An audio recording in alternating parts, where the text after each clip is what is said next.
Salam sejahtera dalam kasih Tuhan Yesus Kristus. Kita bersyukur Tuhan Yesus Kristus adalah Tuhan yang selalu menyatakan kasih-Nya dalam kehidupan kita setiap hari. Sungguh Tuhan baik dalam hidup kita ini. Amin. Puji Tuhan, kembali Anda mengikuti renungan malam dekat Tuhan yang akan memberkati Anda pada hari ini. Dan tema kita saat ini adalah melepaskan beban yang tidak perlu. Saudaraku dalam kasih Tuhan Yesus, kita akan mendengarkan kebenaran firman Tuhan ini, tapi sebelumnya mari kita satukan hati, kita berdoa. Bapa Surgawi, pada saat ini kami membuka hati, kami siap untuk diberkati dengan kebenaran firman Tuhan. Berbicaralah ya Tuhan untuk menguatkan dan meneguhkan iman kami. Dalam nama Tuhan Yesus Kristus, haleluya. Amin. Puji Tuhan. Renungan firman Tuhan kita diambil dari Kisah Rasul pasal yang ke-15, ayatnya yang ke-9. Demikian firman Tuhan. Dan ia sama sekali tidak mengadakan perbedaan antara kita dengan mereka, sesudah ia menyucikan hati mereka oleh iman. Kalau demikian, mengapa kamu mau mencobai Allah dengan meletakkan pada tenguk murid-murid itu suatu kuk yang tidak dapat dipikul, baik oleh nenek moyang kita maupun oleh kita sendiri? Sebaliknya, kita percaya bahwa oleh kasih karunia Tuhan Yesus Kristus, kita akan beroleh keselamatan sama seperti mereka juga. Saudaraku dalam kasih Tuhan Yesus, ini adalah pernyataan yang sangat menarik yang dikatakan oleh Petrus. Karena ada suatu perbedaan pendapat antara orang percaya yang tinggal di Yerusalem dengan mereka yang bertobat yang ada di wilayah Antiokhia. Karena orang-orang yang bertobat di Antiokhia, mereka adalah orang-orang yang kebanyakan bukan orang Yahudi, tetapi bangsa lain. Bisa jadi itu bangsa Roma, bangsa Yunani, dan sebagainya. Tetapi mereka percaya Yesus sebagai Tuhan dan Juru Selamat yang hidup. Kemudian Roh Kudus memenuhi kehidupan mereka. Mereka dilawati oleh kuasa Roh Kudus. Sedangkan di Yerusalem, rata-rata adalah orang Yahudi yang percaya Yesus sebagai Tuhan dan Juru Selamat yang hidup. Atau bisa jadi bangsa-bangsa lain tetapi yang memeluk agama Yudaisme dan akhirnya percaya Yesus sebagai Tuhan dan Allah yang hidup. Saudaraku, ada perbedaan pendapat di situ. Ada orang-orang Yahudi yang percaya Tuhan Yesus di Yerusalem dan mereka dari golongan orang Farisi.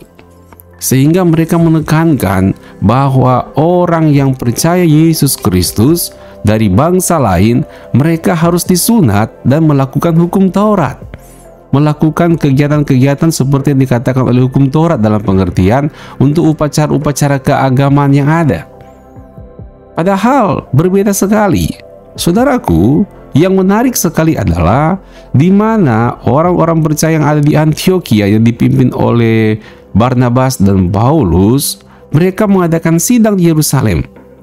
Mereka mengadakan sidang sinode misalnya seperti itu ya. Kalau zaman sekarang namanya sidang sinode. Mereka kumpul dan mereka bertukar pikiran, tapi tujuannya untuk mencari tahu kebenaran, untuk mencari tahu yang paling cocok, yang paling bijaksana, sesuai dengan kehendak Tuhan. Sehingga saudaraku, sidang sinode pertama jemaat Tuhan terjadi di Yerusalem antara para rasul-rasul ini. Yang ada bukan keributan, bukan kericuhan, tetapi justru ada kesepakatan. Karena masing-masing yang bersidang ingin mencari tahu yang mana yang paling cocok, yang mana yang paling tepat sesuai dengan keadaan yang ada. Tuhan maunya yang mana? Akhirnya mereka mendapatkan kesepakatan yang dipimpin oleh Roh Tuhan. Saudara, semestinya begitulah. Kalau ada pertemuan-pertemuan antar orang percaya, antara majelis gereja, bahkan pertemuan antara pendeta-pendeta, ketika bertukar pikiran karena hatinya ingin mencari tahu kehendak Tuhan, maka pasti tidak ada keributan di situ. Tetapi kalau bertukar pikiran untuk menunjukkan pendapat siapa yang paling bagus, yang paling pintar, yang paling cocok menurut maunya sendiri, maksain dan sebagainya, maka yang akan terjadi adalah keributan, bahkan bisa muncul perpecahan. Dan sudah terjadi di mana-mana dalam berbagai zaman yang ada. Nah, sebenarnya harus belajar ketika ada pertemuan jemaat, pertemuan hamba Tuhan itu belajar dari sidang sinode pertama yang ada di Alkitab, yaitu jemaat yang berkumpul, para rasul yang berkumpul di Yerusalem di pasal yang ke-14 ini, saudara. Pasal yang ke-15 maksud saya. Nah, saudaraku dalam kasih Tuhan Yesus Kristus, keputusannya sangat menarik, karena keputusannya bukan untuk menyenangkan orang, tetapi untuk menyenangkan Tuhan. Sehingga bisa jadi ada si A atau si B, seperti orang Farisi punya kemauan yang lain, tetapi karena diputusin sesuai dengan kehendak Tuhan, maka mereka menerima semuanya. Apa itu keputusannya? Yaitu melepaskan beban yang tidak perlu. Karena orang-orang Farisi yang percaya Yesus Kristus rindu supaya orang-orang yang bukan dari orang Yahudi yang menjadi orang Kristen harus disunat dan melakukan hukum Taurat, hukum Musa. Maksudnya sih baik, ya.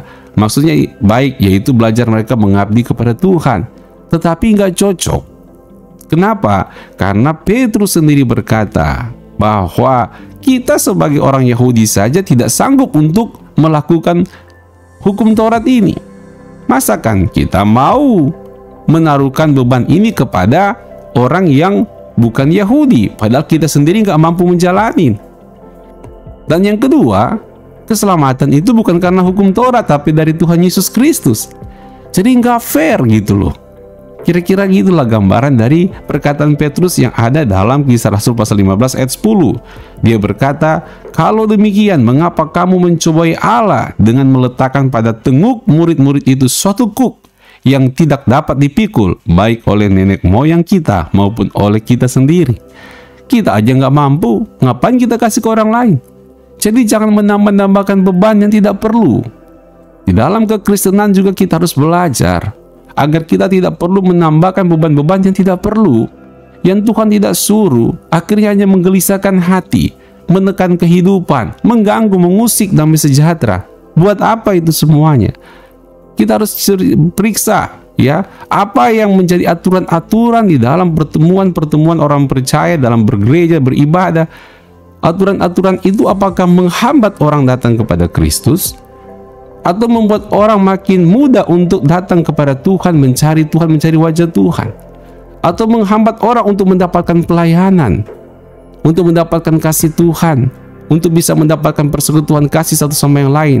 Apakah itu mempermudah atau memperlambat, atau menghambat justru?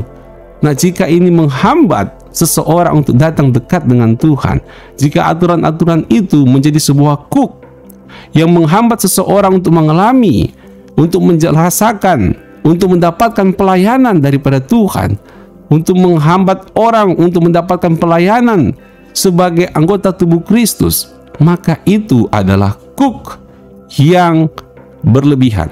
Itu adalah beban yang tidak perlu, yang tidak berkenan di hadapan Tuhan. Bahkan dikatakan di sini, ini sama dengan mencobai Allah. Jelas sekali di dalam Kisah Rasul 15 ayat yang ke-10, mengapa kamu mencobai Allah dengan meletakkan pada tenguk murid-murid itu suatu kuk yang kita sendiri nggak mampu untuk menjalaninya? Itu sama dengan mencobai Allah. Jadi salahnya bukan kecil, tapi salahnya besar loh, saudaraku. Nah, ini menjadi suatu koreksi bagi kita, dan kita harus ingat kita selamat karena kasih karunia Tuhan. Ayo saudara, jangan mau menambah lagi beban. Itu sama dengan tanggung jawab yang harus dilakukan. Beban-beban yang tidak perlu, yang kelihatan rohani tapi bukan dari Tuhan. Tetapi kita tetap memikul kuk yang Tuhan berikan, dan kuk itu adalah lemah lembut yang akan membawa kita ketenangan dan kebahagiaan. Seperti ucapan Yesus Kristus, "Marilah kepadaku mereka yang letih lesu dan berbeban berat, aku memberikan kuk yang akan memberikan kita kelegaan dan damai sejahtera." Karena kuk yang Tuhan berikan adalah lemah lembut dan enak untuk dijalani. Amin, saudaraku. Mari kita tetap setia di dalam Tuhan Yesus Kristus. Tuhan Yesus memberkati. Kita berdoa. Bapa Surgawi, kuatkan iman kami, teguhkan hati kami, agar kami sungguh-sungguh menjalani perintah Tuhan, dan kami berhati-hati untuk tidak menambah lagi beban-beban yang tidak perlu, yang tidak mengerjakan hal-hal yang rohani. Tuhan, tolong kami, kuatkan iman kami. Berkati setiap anak-anak-Mu Tuhan yang akan beristirahat pada saat ini, beristirahat dalam berkat dan perlindungan Tuhan, dan bangun besok pagi dengan tubuh yang diberkati, dengan menikmati janji Tuhan. Dalam nama Tuhan Yesus, haleluya. Amin. Puji Tuhan.